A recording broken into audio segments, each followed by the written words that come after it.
بسم الله الرحمن الرحيم. الحمد لله رب العالمين، والصلاة والسلام على أشرف المرسلين سيدنا محمد صلى الله عليه وسلم وعلى آله وأصحابه وأمته أجمعين إلى يوم الدين. السلام عليكم ورحمة الله وبركاته. لخوا بارموا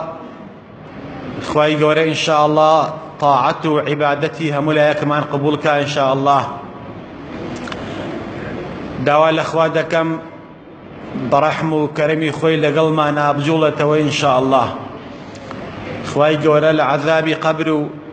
آقري جهنم بمن فارزي إن شاء الله. أثقل ما يوضع لك في ميزان حسناتك يوم القيامة. قرسترين كردوا لروشي قيامتا كترازوي أعمال ما نقرس دكات شكر دويك شي بكين نامي أعمال من لقيامتها قرصة لدنيا دا ترازوها يا أم ترازوا أجر شتيكي قرصي خيت سر أنيشت جاذبيتي زوي أي شينت حتى السوق بيت برز أبيتوا لقيامتها ترازو قيامة دوانية حتى شتي كردوي چاكي خيتا سر كقرز بو برز أبيتوا كبرز بو يوا خلقي أي بينيت همو كسي أزانيت كردوي كي قرصو كردوي كي سوكا چي بكين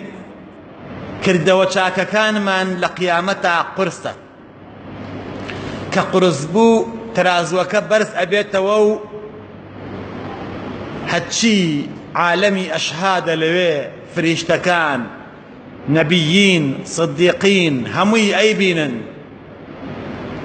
أزانن چي مان كردوا أزانن كردوا كان مان چند چاكن برزا كانم چوار شد هيا إنسان لدنيا دابيانكا چوار شد أول نامي أعمالي وترازوكي لقيامتها زور قرصة وزور قرنقة أو چوارشتي كم الشكر على النعمة، دوهم الصبر على المكاره، سيهم جرعة غيظ وأترق خواردنا ويخوت، شوارم حسن الخلق روشد برزي كروشد برزيكا همو اواني تيايا هم صبر قرتني تيايا هم سپاس گزاري تيايا هم خواردنوي رقي خوتي تيايا انسان رقي خوي بخواتوا ايويت ربيت بلام خوي اقريت شون صبر بقرم كاتي نخوش أكوم توشي مشكليك دبم كسيك تعيين لدائرة كيف فصل أكريت إيشي هيا إيشكي لي أسيان النواء نخوش أكويت آلويا بيشوازي بكي لو كارنا خوش بصبر قرتن لروجي قيامتا كردوا كانت زور قرسن پاداشتی صبر نبراوية. دوهم چون سپاسی خوا بکم لسر نعمت اما زور گرنگا خوا نعمتێکی پێیام لە معصیەتا بەکاری نەهێنم اما زور خەتەرە بەڕاستی نعمەتی خوا بەکار بێنی بۆ دژایەتیکردنی خوا. مسلمانەکان یەک شتتان پێ بڵێم ئەمە ئیحسایی لە عالەمە 10 ملیارد لێر هەیە 10 ملیارد لێر یەکێکیان ترامپ بوو ئەوەی ڕئیسی ئەمریکای ئێستا 10 ملیارد لێری عالەمی هەیە ئەم 10 ملیارد لێرە هەشتیان جوولەکەن واتە جوولەکە هەم اقتصادی عالەمی قۆرەخ کردووە و هەم ئیعلام هەچی ئیعلامی ڕاگەیاندنەکانی عالەمە بەدەست جوولەکەیە وەکو BBC وەکو مۆتی کارلۆ وەکو ئەوانە العەرەبیە ئەوانە هەمووی بەدەستی جوولەکەن خوا لە قورئانە ئەفەرمێ چی؟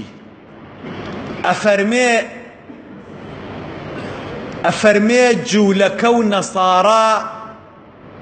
پارەی خۆیان بەکار ئەهێنن بۆ دژایەتیکردنی دینی خوا بۆ ئەوەی نێڵن ئیسلام تەشەرە بکات بۆ ئەوەی نێڵن ئیسلام بڵاو بێتەوە ئەم 10 ملیارد لێرەی عالەم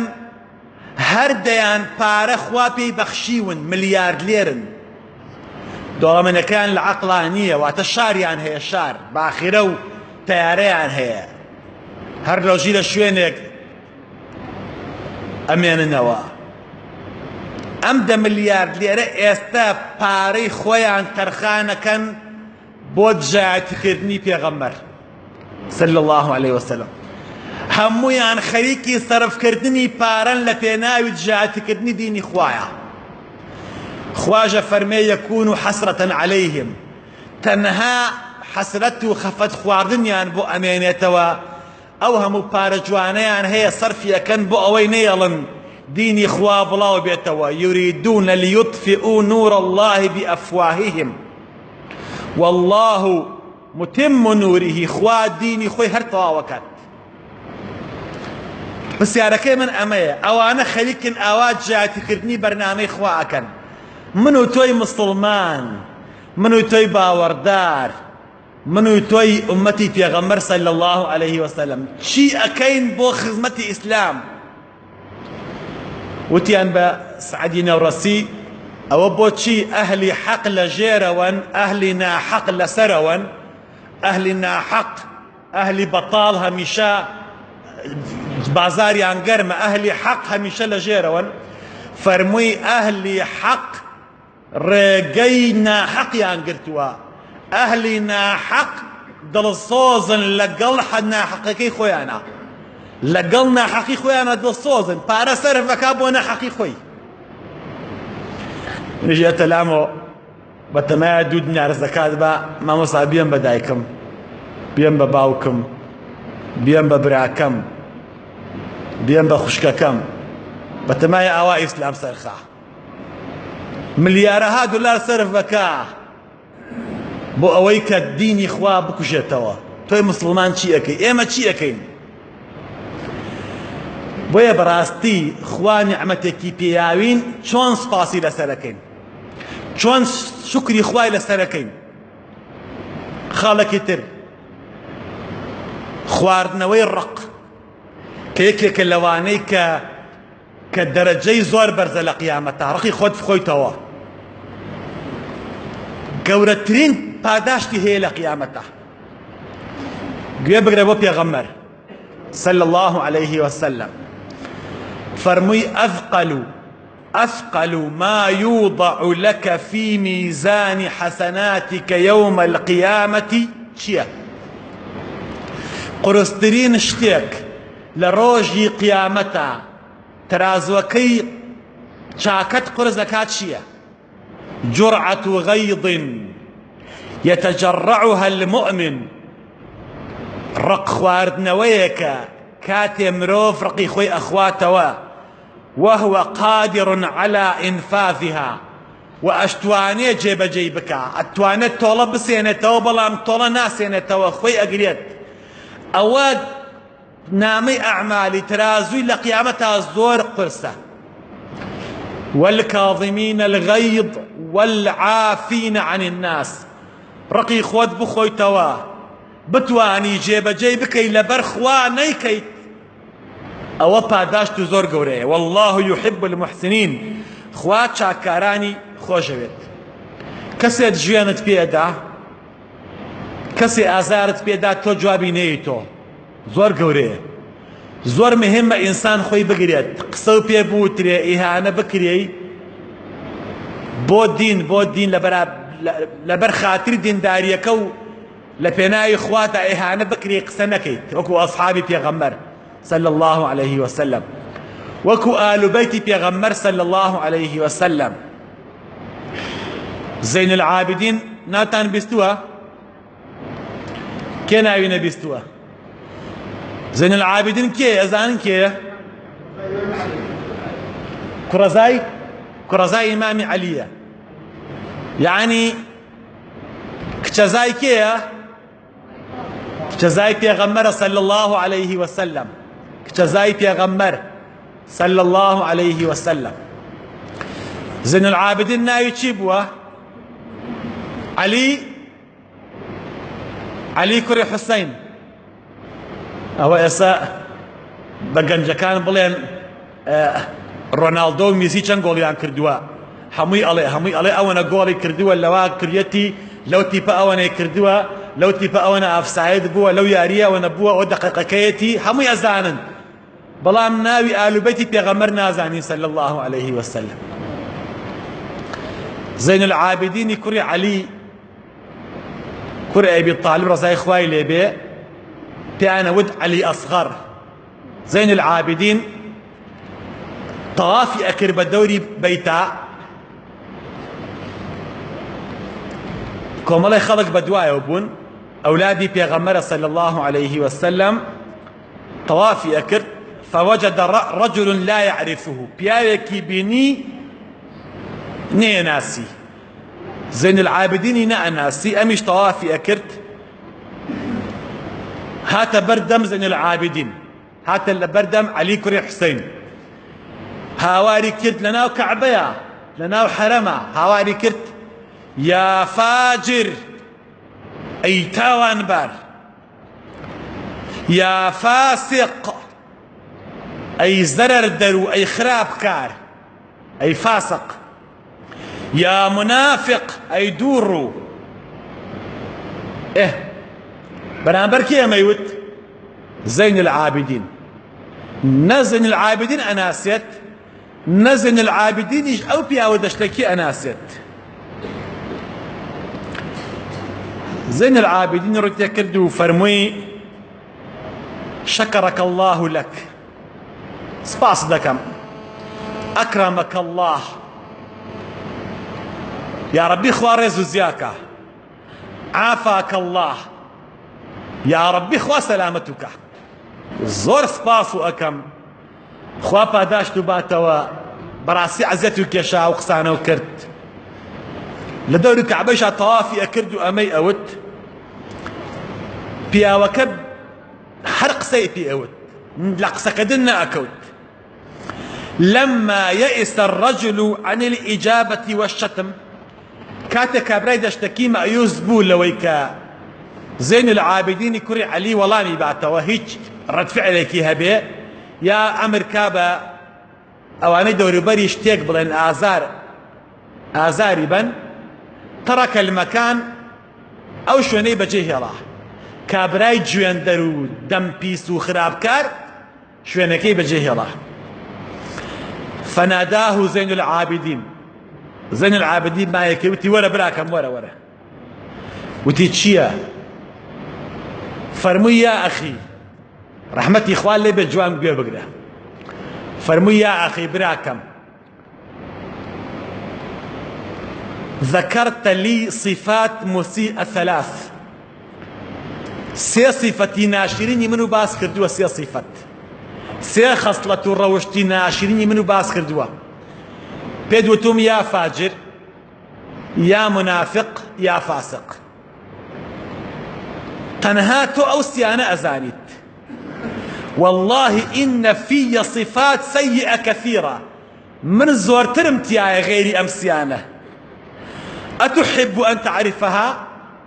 حەزەکەی پێ بڵێم چیترم تایە